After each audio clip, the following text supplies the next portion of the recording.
గజేంద్రకు వాట్సాప్లో 22,000 pending current బిల్లులకు సంబంధించిన మెసేజ్ వచ్చింది. ఆ మెసేజ్లో పేమెంట్ లింక్ కూడా వచ్చింది. రాత్రి 9 గంటల లోపు చెల్లించకపోతే కరెంట్ కట్ చేస్తామంటూ అల్టిమేటం కూడా ఇచ్చారు. దీంతో గజేంద్ర ఆశ్చర్యపోయాడు.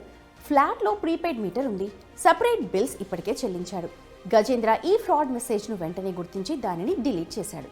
ఈ రోజుల్లో డబ్బులు డిమాండ్ చేస్తూ మోసపూరితమైన మెసేజెస్ వెల్లువలా వస్తున్నాయి. కొన్నిసార్లు మీరు కాల్ లేదా SMS లేదా వాట్సాప్ ద్వారా ఇలాంటి మెసేజెస్ను రిసీవ్ చేసుకుని ఉండొచ్చు. ఇటువంటి మెసేజెస్ను డిలీట్ చేయొద్దు. దీనిపై కంప్లైంట్ ఇవ్వండి. సైబర్ నేరాలు, మోసాల నుండి సామాన్య ప్రజలను రక్షించడానికి ప్రభుత్వం చక్షు అనే వేదికను ప్రారంభించింది. ఒక సైబర్ థగ్ మిమ్మల్ని కాల్ లేదా సోషల్ సైట్ల ద్వారా మోసం లేదా బ్లాక్మెయిల్ చేస్తుంటే దాని గురించి చక్షు ప్లాట్ఫామ్లో ఫిర్యాదు చేయండి. ఇది మీతో పాటు మరెవరూ మోసపోకుండా చాలా మందిని రక్షించగలదు.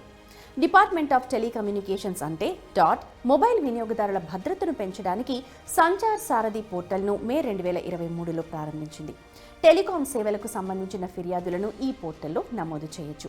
ఇప్పటి వరకు 13.87 లక్షల మంది తమ మొబైల్ ఫోన్లను దొంగలించారని లేదా పోగొట్టుకున్నామని ఫిర్యాదు చేశారు.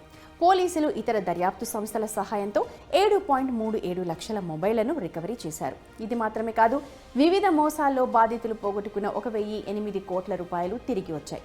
మోసాలకు సంబంధించిన 59 లక్షల ఫోన్ కనెక్షన్లను బ్లాక్ చేశారు. డిఓటి ప్రకారం ప్రతిరోజు 2,500 కంటే ఎక్కువ అనుమానాస్పద ఫోన్ కనెక్షన్లు బ్లాక్ అవుతున్నాయి. సైబర్ నేరాలను అరికట్టేందుకు చక్షు ప్లాట్ఫామ్ని ప్రారంభించారు. ప్రస్తుతం ఈ సదుపాయం సారథి పోర్టల్లో ఉంది. తర్వాత చక్షు యాప్గా ప్రారంభమవుతుంది. ఇప్పుడు ఫిర్యాదు ఎలా దాఖలు చేయాలనేది ప్రశ్న.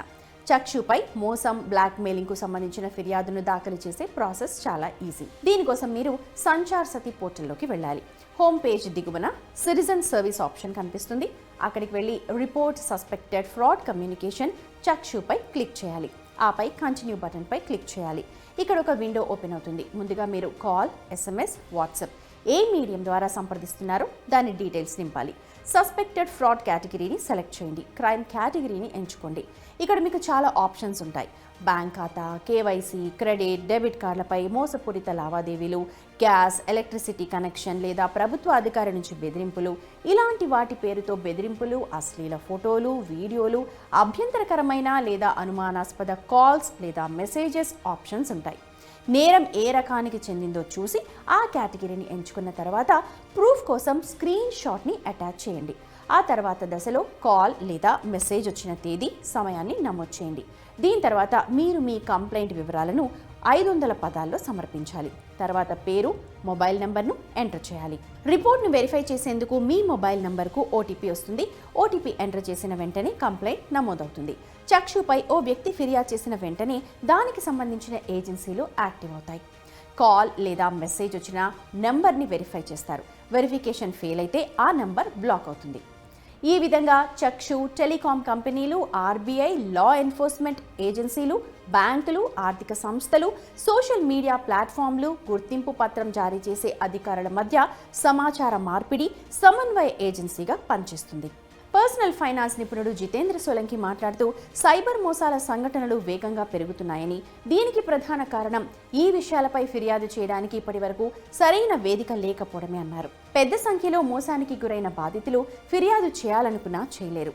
చక్షు ప్లాట్ఫామ్లో ఎవరైనా కాల్, మెసేజ్లకు సంబంధించిన ఫిర్యాదులను ఈజీగా కంప్లైంట్ ఫైల్ చేయొచ్చు. ఇది ఖచ్చితంగా సైబర్ మోసాల సంఘటనలను తగ్గిస్తుంది. గజేంద్రలాగా మీకు ఏదైనా అనుమానాస్పద కాల్ లేదా మెసేజ్ వస్తే పట్టించుకోకుండా ఉండకండి. దాని గురించి చక్షులో కంప్లైంట్ చేయండి.